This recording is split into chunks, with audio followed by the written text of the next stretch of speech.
Welcome to Forensic Friday, where we examine the intersection of true crime, psychology, and the heart of being human in the middle of it all.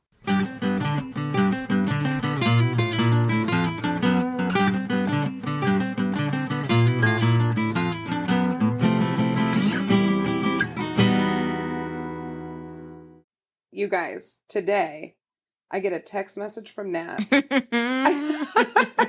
First thing in the morning, I'm just letting down my hair that's in a towel to blow dry it. And she's like, "Can you bring me mascara?" I couldn't find my mascara because I brought it to work yesterday because I was such a cluster. And you know why you couldn't find it? Because it was on your couch at work. It was on my couch at work. Because I brought it to work yesterday. Yep. Because I was a dumpster fire. That's true. And didn't put it on. That's the truth. In the morning. So she's putting on her mascara. Using my phone. Using FaceTime. I feel like it was on your computer. I think it was FaceTime on your computer. You might be right. And you're putting your mascara on like it's a mirror. Yeah, you're right. I have also done. Yep. Right? Multitasking. I did it today. Emailing, mascara, everything kind of happening at once. Yep. Right? This is why we overwhelm people. It's understandable. But see, I get you. Whatever kind of crazy you are, I get it. I know. I'm the same. Yeah. So we realized we need to have like a touch-up kit at the office because one of us consistently is going to forget some part of our makeup routine. Well, I will tell you, pregnancy brain is a real thing too. No, it's 100% real. Also, every time you're in my office, you leave something. Every single time. It's like just a little remnant of Nat. It's like a cup. It's clockwork. Yeah, a cup. It's a amazing. Pen, a piece of paper. Something, always. Sometimes your keys. All the time my keys. Yeah, your keys. Yes. So, I think we share all this to basically say, we got to talk about ADHD. Yes. Because everybody thinks they have it. Yes. Everyone. I kind of think people have it more often now because we live in I think social media does not help. Everything's on demand. Everything's on demand, but we can change it really quickly. Yes. Like think of like Instagram. We just swipe and swipe and swipe. Oh. Or TikTok. Swipe. Next video. Swipe. Oh, absolutely. So it's always a dopamine something hit every time. Exactly. It's always something new. Which means we're kind of always in a dopamine deficit too. Like we're either frying our brain with dopamine. Yep. Or we're missing it. Yep. Which is why we crave it. Yep. So maybe everyone has a little bit of ADHD. A little. I think we could. I think we could. I think our society has shifted. One of the things that I really wanted to talk about is the difference between clinical ADHD and the ADHD that we all just seem to have suddenly. Yeah. And I think COVID made it worse too, because when we work from home, we're more likely to multitask too.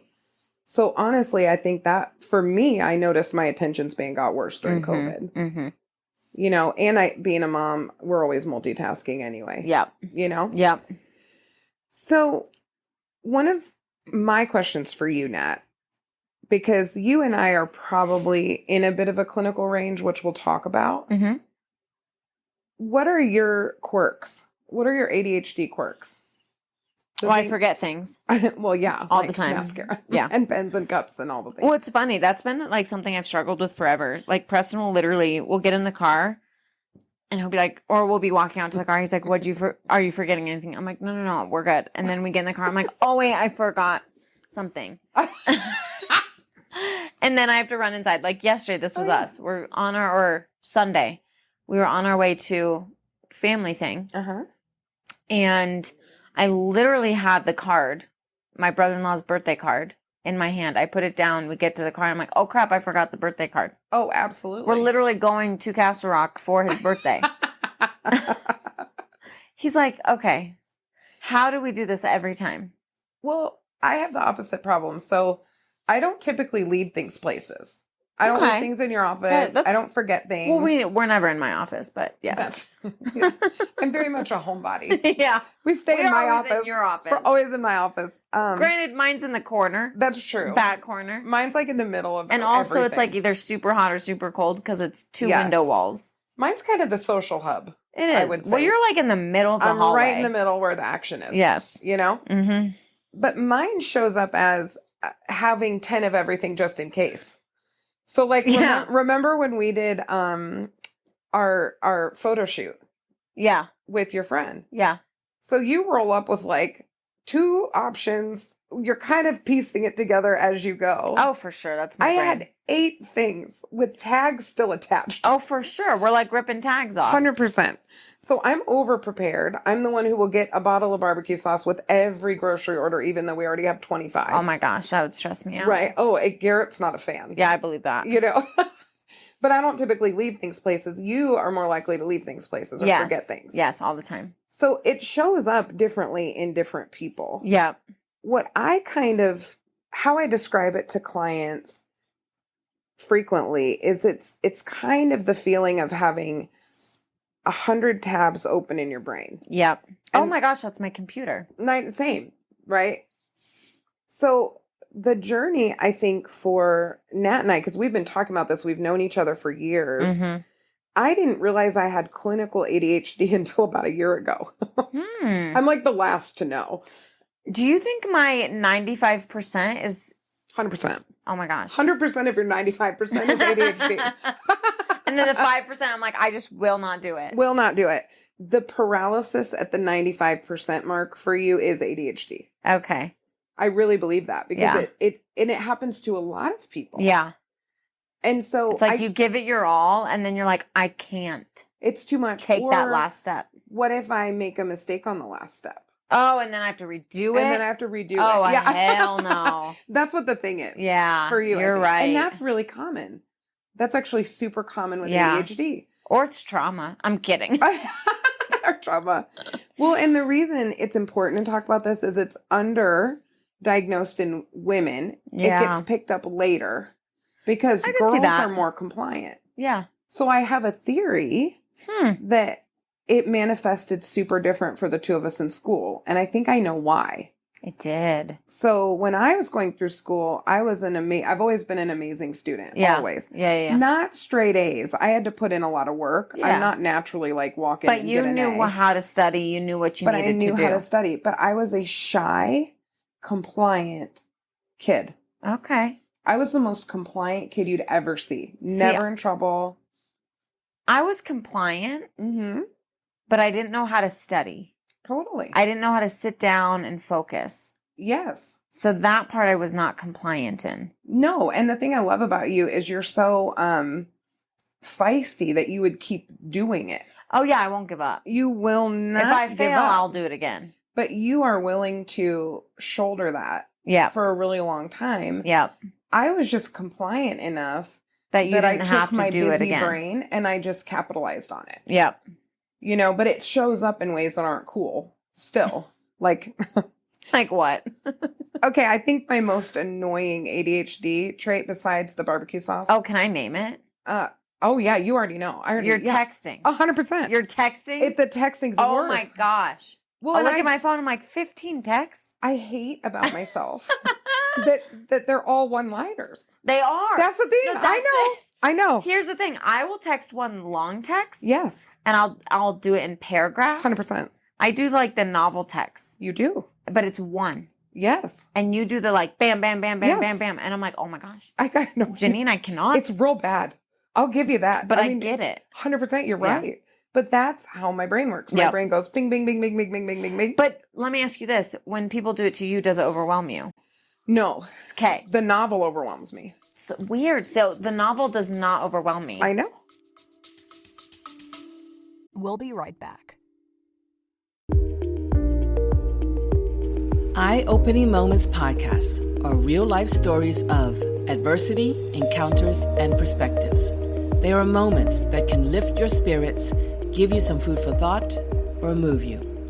For the introspective mind that likes to reflect, discover, and find solutions or meaning in a complex life, listen to Eye-Opening Moments podcasts. The novel feels like a lot for me to track into. So when we're in group and somebody gives me a big long thing, what do I give them? A one-liner. Well, yeah, but that's talking. I'm the same. Yeah, but I think you are more likely to give a more robust explanation. Oh, I'm that's like, fair. Bam. That's fair. There's the thing, whether you get it or not, it's not my problem. you get 10 words or less. I mean, that I do that a lot That's in group. fair. It doesn't mean I don't talk, but I will synthesize information into something small. Yeah. Whereas I might see that they need a little more. Yes. And give them a little more. Yeah, I love this about you. They're looking at me like I have 3 heads. I look at you like, can you please explain the thing I just said? Because in my brain, it was 8 tiny statements that landed on one. No, you're right. We do. Yes, right? We do that. So it ends up being kind of complimentary. So the way I figured out that I had ADHD is I was talking to my doctor about lesser known aspects of ADHD. So things like picking at my nail polish or my cuticles, pulling at hair, stuff that's just You pull at your hair? Oh, yeah. I don't pull it out. I had a friend in high school who did that. She would pick at her hair and pick at her eyebrows. Yep. Yeah, I don't pick at my eyebrows. I don't pull my hair. No, she didn't pull it out, but she would pick. Yep. So it would be broken off and shorter. I mess with my hair all the time. Yeah, see, I don't do that. But it's a compulsive. Yes. It's almost a tick kind of a behavior. Yes. Yep. And so one of the things with ADHD is that there's a lot of overlap with OCD, with what's the other one? OCD and anxiety. And trauma. I mean, it like sits kind of in the middle, and even some spectrum. Yeah. Autism spectrum stuff. Yeah. Right? Yeah. So we have all of these TikTok diagnosers. Oh my gosh. And everybody's ADHD. And the truth is we all have traits of it. Yes. So my question for you is, what % of the U.S. population children do you think has ADHD? What % of kids in the U.S.? Well, it's about 11.4%. 11.4%, over 7 million people in 2022. Yes. That's an increase of 1 million people from 2016. Children. Yes. This is ages 3 to 17. Yes. Okay. So I think there's a few reasons why the diagnosis rate is going up. What do you think? Besides just we're inundated with social media, because that's for sure a thing. But what are some other reasons that more people are getting diagnosed now, do you think?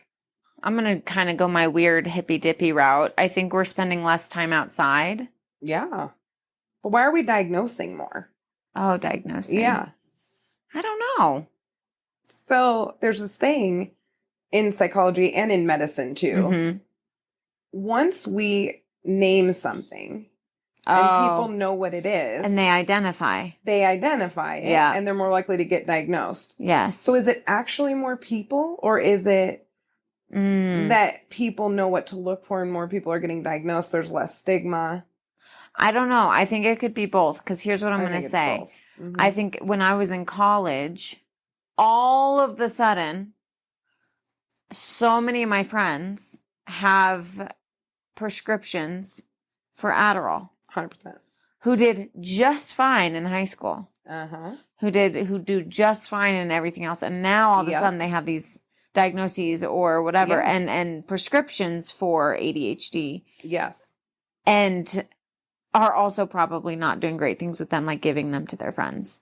Oh, yeah. Or selling. Worst case, selling. Or selling, right. Yeah. So I think it's both. I think sometimes people look at something and they take one part of them that identifies, and they're like, well, this is who I am. When in reality, it's like, well, no, you have a piece of you. Like, sometimes it's hard for you to pay attention. That's just kind of normal human brain stuff. Yes. Versus you fit with more of the symptoms of this diagnosis, which you and I both know. In order to be diagnosed with something, you have to fit a certain amount of the criteria. Yes. Right? So I think people take one piece of themselves that identifies, and then they self-diagnose. And then sadly, we have a lot of psychiatrists out there who really probably just don't want to deal with the thing. Oh, yeah. And then they just diagnose and prescribe. Absolutely. Right? But I also think more people are also saying, oh, shoot, I do fit more of these diagnoses. I'm going to actually go get it checked out. Yes. Because this might make more sense for me. And I might have some tools, whether it's medication or natural tools, to try to work on the symptoms. Does that make sense? Yeah, it makes total sense. Yeah. And I think when it comes to the later diagnosis in women, women are getting advanced degrees at a really fast pace. We're outpacing men in many areas. By nature of how many of us are in school and knowing more about this for a longer period of time, you're going to see more women get diagnosed. Yeah. Anyway, I do think that we are overdiagnosing. Yeah. ADHD, like you said. Yeah. And I also think it's being overdiagnosed in kids. Oh, yeah. It's always been overdiagnosed in children. That's the thing. It's like do not take recess from them. Oh, When I have so many opinions about when I this. hear schools or when I hear parents say, "Oh yeah, my kid's school took recess," I'm like, "What in God's name are they thinking?" And then they say, "Oh well, your kid has ADHD." Well, yeah, because he or she has sat at a desk for hours, and they need to get their butts outside and run around. Oh, and if home is chaotic or traumatic. They're in fight or flight. They're in fight or flight, and they're going to show up that way at school. Yes. And we're going to diagnose them and medicate them because we're tired of dealing with them. And that's not cool. Instead of addressing, home life sucks. Yes. And we need to figure that out before we give them medication that alters their brain chemistry. 100%. Oh, I cannot. No, I know. This is one. And because we've worked drug court and all of that, we know how, not that we're being critical if your children are on medications, but we need to be really mindful of it because it's basically legal meth. Yes. So if we put a child on that. I have to tell you, Preston's going to love that you said that. I know. I was in a whole mood the other day. Pregnancy, y'all. I am a different human. You are, man. You're snappy. I am a different human. Snappy. But I was not in a good mood the other day. Yeah. And Preston was like talking to our friends and he's like, Adderall's basically legal meth. And I was like, no. I was like, it is a form of an amphetamine. Anyway, I was just argumentative for the sake of being argumentative. Yeah. He's going to be like, Jeannine literally said what I said. He's 100% going to hold that over you. And he has every right to. Well, it is. I was a little snippy. I mean, okay, it's not meth, okay, but it is. But it has some of the same chemicals. It works on the same receptors. Yes. So the thing that's interesting about... One is methamphetamine and one is literally an amphetamine. Yeah. So here we are. If you're cooking it in a trailer somewhere or if you get it from the pharmacy, the action in the brain is pretty much the same. Yes. So if we don't have distress and if we don't have the right brain chemistry for that medication, it has a different impact. Yes. Which people like. Yeah. Some people really like feeling up. It's similar to cocaine times 1,000. 100%. Stay up all night, get your stuff done, whatever. But what I will tell you, if you don't have ADHD, and you take it and you get all the things done, you feel fantastic. Oh, the come down is horrible. The come down's horrible, and it happens even with folks who have ADHD a little bit. But you're right. If you don't have ADHD and you're taking those meds, oh my gosh. Yep. The come down sucks. Yep. And one of the ways that we can determine if someone has ADHD is they have a different response to medications. So in someone without ADHD, that medication puts them in overdrive. Someone who has ADHD, it calms them down. It helps them focus. Yeah. The funny thing about that is there's other medications that we take that have an opposite effect if you have ADHD. Most people take a Percocet and go to bed. I take a Percocet, not illegally. Right. I will take a Percocet after surgery or something. Yes. Stay up all night long and shop. It's unbelievable. It's a weird, very weird thing. Ambien doesn't work right with me. I've had that for procedures where I was on steroids and stuff.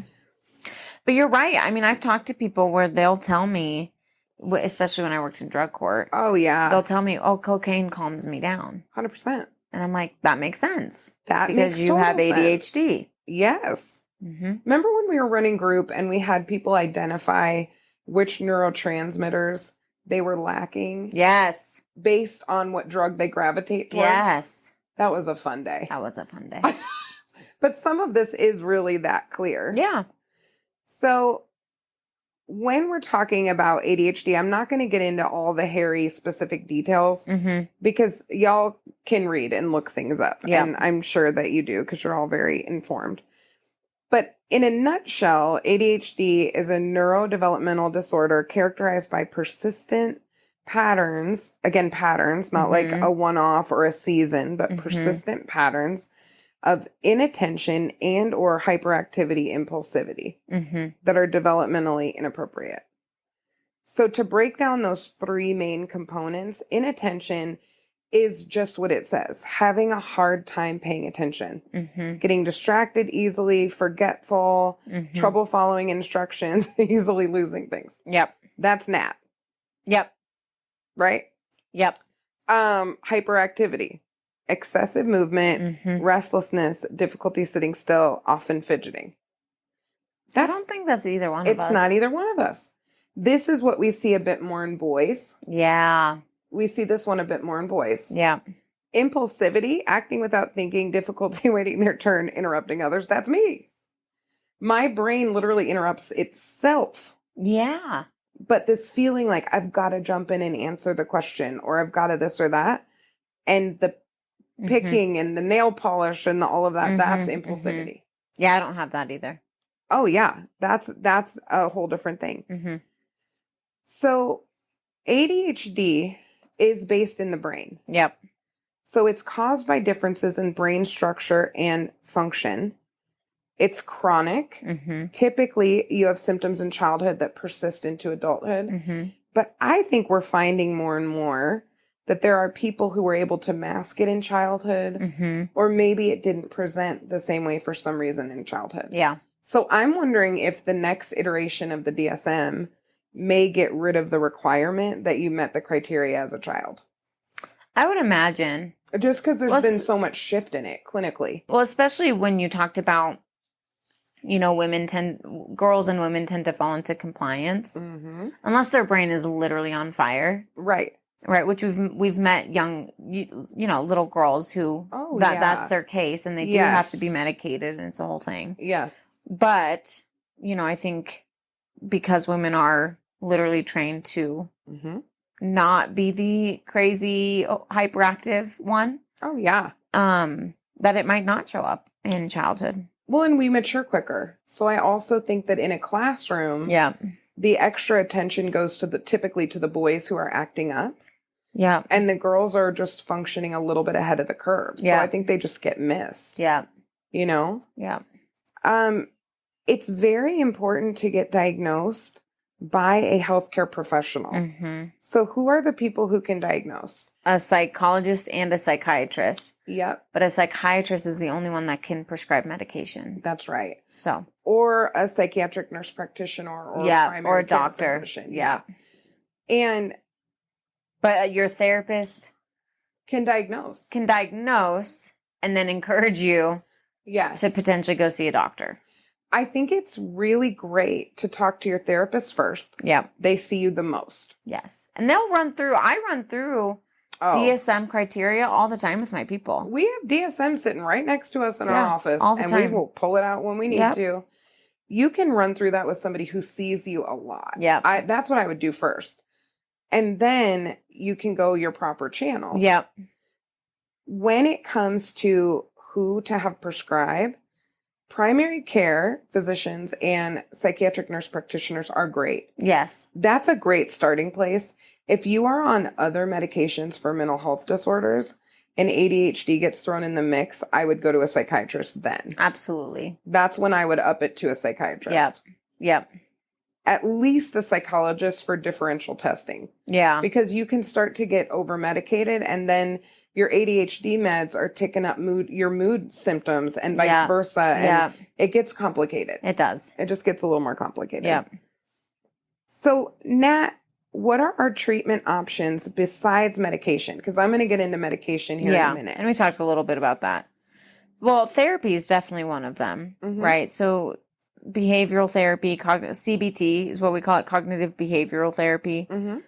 And I'm a big fan of those because I think sometimes we just need a space to process and then someone to help us put an equation together, if that makes sense. Absolutely. So CBT is very cognitive, A plus B equals C based. Yes. Right? And so, it can help us have a process and to organize our thoughts better.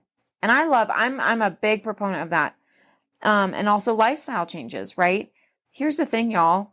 The food we eat, right? The lack of or whatever of exercise that we do or don't get. The caffeine we consume. Oh my goodness, the caffeine we consume. Pregnancy has done me a service. Oh, yeah. To not overdrink caffeine. It's part of why you're sleeping. I mean, you're sleeping at different times now. Yeah. At night, it's much harder. At night, you're having a harder time sleeping. Yes. But you're able to kind of nap and stuff. Yes.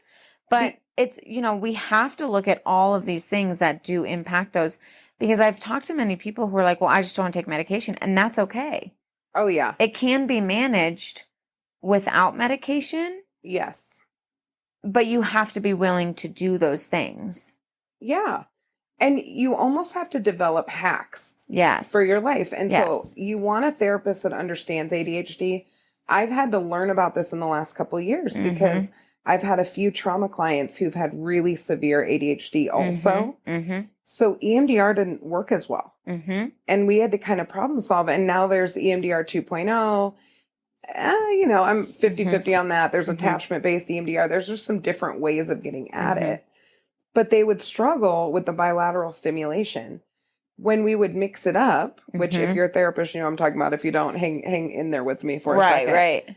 If you mix up the bilateral stimulation a little bit, their brains got real happy. If I play a storm during EMDR, that makes an ADHD brain so happy, including my own. So you got to learn hacks, but then also systems for work and school. So one of my favorite people that I've ever worked with was a fellow intern. He's now PhD professor. He works at DU. I mean, he's incredible. That's awesome. But he had a really pretty severe case of ADHD in grad school. And he had a system. And I remember watching him with his calendar and his notes. He had developed a magnificent system that got him through school. That's awesome. Now he works and teaches other people how to help their clients manage ADHD and other things. Oh, I love that. Yeah, I know. But it was one of my first glimpses into, oh my gosh, people with ADHD can do amazing things. So if it's your kid or you, like, sky's the limit, but you need some hacks. And some support. Real quick on the medications, again, I'm not going to go into a whole big thing, but the biggest deal here with the stimulants increase dopamine and norepinephrine, neurotransmitters that play a crucial role in attention, focus, and behavior. Part of why folks with ADHD will scroll for hours is because of the dopamine. They don't have enough. So those things feel so good. For the same reason, hyperactivity, running around, like, we need all the little dopamine hits we can get. And impulsivity is for that same reason. So there's a couple different kinds of stimulant medications. There's methylphenidate. This would be your Ritalin, Concerta, Focalin. These are shorter acting amphetamines. And I don't love the shorter acting ones myself, but they do work well for some folks. And they usually kind of start kids in this general area. Then you have your straight up amphetamines, Adderall, Vyvanse, Dexedrine. These can have longer lasting effects. I've had clients on Vyvanse since it was new. And I remember my first couple clients who got on Vyvanse and they did really well. Because it was a longer acting amphetamine.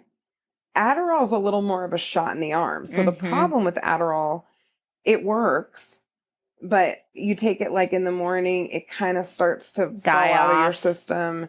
You have to manage your dosing so you don't get tolerant to the dose that you're on, which means you might crash on the weekends.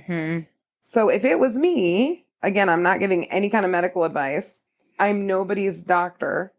But if it was me, I would be talking to my doctor about something that's a longer lasting amphetamine instead of something that's real quick. Then they also have developed some non-stimulant medications. Mm.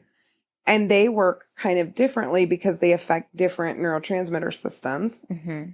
And that would be your Strattera. And those really increase the level of norepinephrine. Mm. And they have a little bit less of an effect on dopamine, which Mhm. means they're a little bit less addictive. I love that. I know, that will be good. Stimulants kick in like 30 to 60 minutes. Non-stimulants take time to build up in your system, kind of like an antidepressant would. Mm-hmm. And stimulants, can be across the map in terms of how long they work for during the day. A medication like Strattera, which is a non-stimulant, that can build up over time and be consistent from day to day. Yeah. They all have really similar side effects, typically appetite suppressant. So, you're a little bit less hungry, or certain things just don't sound good, difficulty sleeping, increased heart rate. Some of these don't work very well if you have high blood pressure, And there's a million reasons why a medication would work or not work for you. And it's all individual factors. So your age, severity, other medications, how you respond to your medications, your own medication compliance. Some people are good at taking their meds. ADHD is a tough one because we are sometimes folks who forget things. Yeah. So that's difficult. Yeah. What do you think it's important for people to keep in mind, Nat, if they're listening to this and they're going, I really think I'm more than a TikTok ADHDer. I think there's something here that's going on. Yeah. What would be helpful for them to consider? I think it would be important for you to consider seeking a medical professional, like we already talked about. Because self-diagnosing, we can look at something and say, I fit these things, but at the end of the day, we really do want to go talk to someone. One of the thoughts that I had as you were talking was, we joke a little about people selling their drugs in college. Yes. Selling their Adderall. You guys, that's actually a really big deal. Oh, it's real. Right? Because if you have some of these side effects and some of the more dangerous ones, if you have high blood pressure and you take something, that could actually be really bad for you. But I think it's really important to just know you and take care of you, 100%. And God bless our psychiatrists. I love them. They're so much smarter than me. They know what's going on. Also, they're not all great at addiction. So we have a psychiatrist we work with who's amazing, who is also an addiction medicine specialist. Yeah. So when he's prescribing medications, he's considering the potential for abuse and misuse. And addiction, And still prescribes them when it's appropriate. But he's informed. Yes. So I think that that's something to consider. One of the other points that I wanted to talk about in this ADHD episode is the impact of screens. So do we think that technology is causing ADHD, or is it masking underlying issues? So is it that maybe technology isn't causing ADHD, but it's keeping us from coping well with the things that are going on in our life? And so then that's showing up as a reduction in functioning. Yeah, I think it's a both and. I think it's a both and I do think it's a way that we've found to cope with our ADHD. Right? Like we talked about, if we doom scroll, right? We are getting a dopamine dump to literally cope with what we may be struggling with. Yes. Does that make sense? Yeah. And the more we do that, the more we need. Yes. Because that's addictive too. So I actually have a theory that part of why we're seeing more diagnosis of ADHD is because we have a whole bunch of people in dopamine withdrawal from technology. So I do think they are hand in hand. Yeah, absolutely. So if I'm a parent, I am a parent. If I'm a parent, you're going to be a parent. Yes. Okay. Knowing everything that you know, besides straight biology and genetics, what would you do for your kid to almost protect their brain the best you can? Yeah. Because we can't control all the factors, but there are some we can. Yep. What would you do? Or what will you do with baby Gray? I don't know if you've thought about it. No, we have. It's a big conversation in our home. Yeah. As I've named, right, I love when we said it in one of our other episodes, and I won't say her name because she's anonymous. Yeah. But when we talked about like being granola. Oh, 100%. Yeah. You know, and I'm a little bit more granola. You are I a just little hippie to am. beast at times. And so, yeah, at times. It depends on the thing. Depends on the thing. And so I'm not anti-medication. And I'm going to try other things first. Oh, yeah. Right? I'm going to make sure that my kiddo's diet is appropriate for what she needs. I'm going to make sure that she's getting the movement and exercise that she needs. I'm going to make sure that I am paying attention to what she needs. Right? I think sometimes kids get missed because their parents are just shooting from the hip, like, well, let's try this, which is great. And I know we're doing the best we can with what we know, but I am going to do the best that I can to sit down in a calm manner and help. Yes. Right. So I'm going to do everything I can in order to help without shifting to something that is going to alter her brain at a young age. And to model regulation. Yes. Emotional regulation. And to model, not to make it sound like ADHD individuals have lack of discipline, but I did, because I didn't know, I didn't always have a model of what it looked like to sit down and study for a long period of, or, you know, for like an hour, couple hours a day, right? It was always cramming. That was what I learned growing up, was you just cram. That wasn't helpful for my brain. Always do my work, but my husband laughed because when I came home and I said, babe, I think I have ADHD, he laughed out loud, which I get it now. Yes. I'm the last to know everything, I feel like, sometimes. About you. I could identify this in 5 seconds in somebody else, but in myself I can't. But when I would do a paper in a class, there would be a path of papers. It would typically be the 11th hour.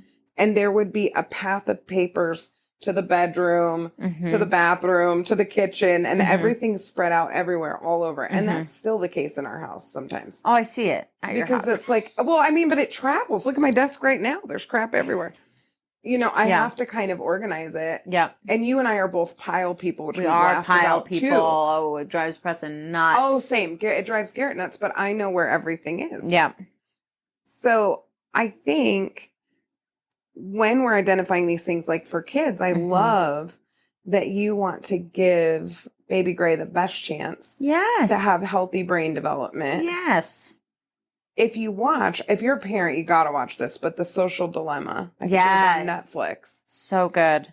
Y'all, the people who created Facebook, Instagram, Twitter, all of the things, their kids go to private schools where they don't have screens until 8th or 9th grade. That's just the truth. And my son is in a charter school where they don't have any screens until high school. None. I love that. It's beautiful.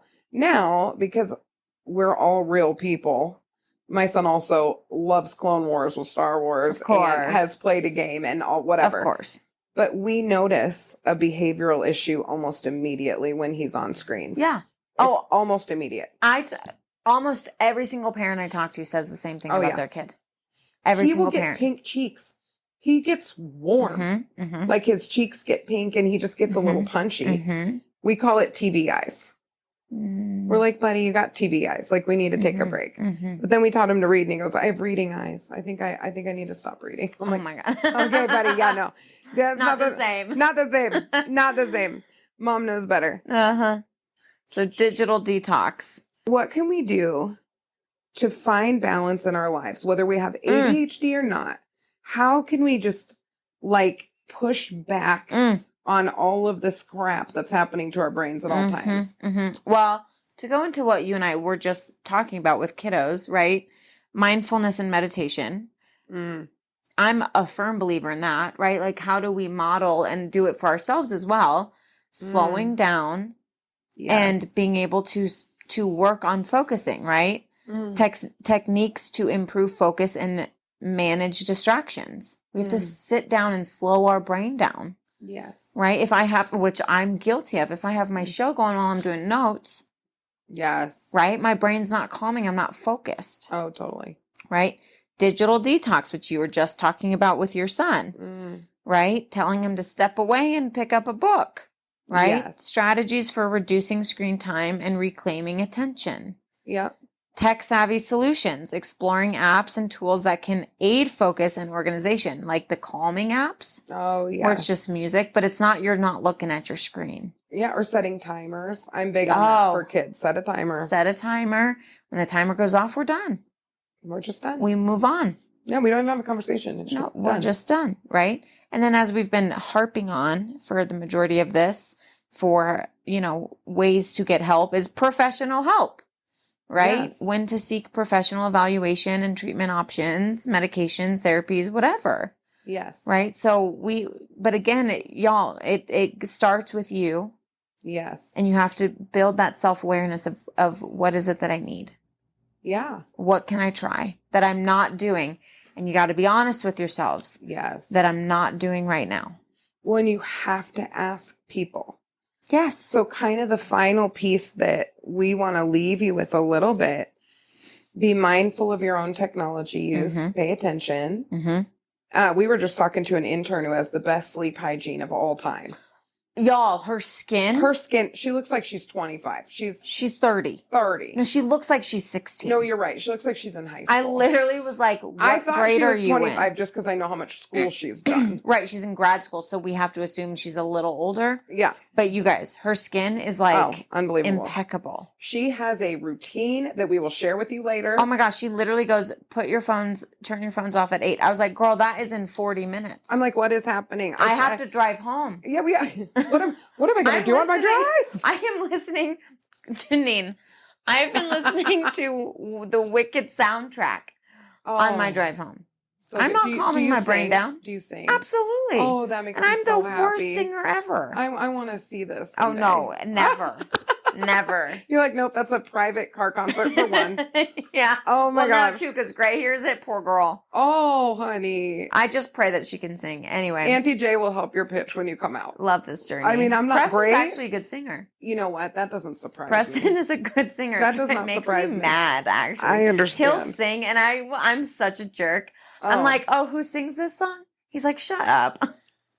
That's funny. But it's because I'm such a terrible singer, so I don't want anyone else to sing. No, of course not. Because what does that say about me?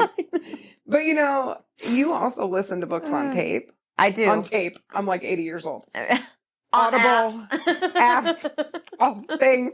I do listen to books on tape. You listen to things, which interestingly, my brand of ADHD cannot do that. I can listen to podcasts. I cannot listen to a book. I love listening to books. There's no way. I have to literally hold a book. Nope. I can do Kindle, but I can't hold a book. Oh, it's so hard. I'm like, I will be asleep in 5 minutes. We're so different. I know, but I kind of love it. It works together. Thank God. So I think having self-awareness, right? Be mindful of your own tech use. And then the bottom line is, first of all, you can have ADHD and not treat it. Yes. You may be functioning just fine. Yes. Also, the number one way that we know something's starting to get clinical is it's causing distress. Yes. It's interfering in your day-to-day life. So if you're having trouble keeping up at work, if your friends are like, all you send are 25 one-liner text messages, rapid fire, if people in your life are telling you or you're feeling yourself, like this is having a huge impact on my life and I need help, please, please, please seek out that help. But also, I would do a little bit of a digital detox first. I would work on my sleep. Yes. Some of it's that. And I think we have a whole society that needs that. Yes. Y'all, I can doom scroll. Oh, yeah. I literally told my husband, I said, one of my goals this year, and I'm not like a New Year's resolution person because y'all, I've already failed. Oh, we've already talked about it. But my goal is to not scroll before bed. It is to journal. I'm doing the same thing. Oh yeah, I've already failed, but I still do journal. I remind myself. You don't have to do it every day. You don't exactly. I'm not holding myself to that standard, but it's helpful, and I can tell when I've doom scrolled before bed or when I've journaled because I'm more tired after I journal. The best I slept was when I read all the Sarah Moss books in a row because I read 15 books in 2 months. I'm still on book number 2. But I didn't scroll at all. I was actually reading at night with a little book light. See? And I slept really well. I'm telling you. So we want you guys to try to detox with us. We're trying to do that. We'll let you know how it's going. Yeah. And if you have further questions about ADHD, things you want us to touch on, DM us. Be sure to follow us on Instagram anyway. Yes. So we can get to know y'all better. Yeah, follow us on Instagram. Send us some messages. Oh, yeah. I love responding to y'all's messages. Oh, yeah. Here's the thing, though. If you message us, it does go to a different folder, so I have to go check it. So if it takes me a day or two, just give me a minute. But I will. ADHD. But I will check it. No, it literally goes to like a hidden thing. That's wild. It's annoying. That's so annoying. Why do they do that? Can we set up a relay? Well, part of it's for spam. Oh, okay. We get quite a few spam ones, but I do see the real ones come through, and I will respond. I love that. And our comments and all that good stuff. Yeah, comment, all the things. Y'all, we have some good episodes coming for you. I'm going to do a little mini on closure. Because one of the things I'm noticing is none of us know how to do it well. No. And we're going to talk about why and then how we can shift. So we got some good stuff coming for you guys. We have really good cases. Oh, yeah. Some good guest speakers. So stay tuned, y'all. Stay tuned. And we'll see you Friday, not even next week. Yeah. We'll see you Friday this week with a new case. Yeah. And as always, bye, forensic friends. I'm Jeannine. And I'm Nat. And as always, thanks for listening and join us next week for more crime, psychology, and heart.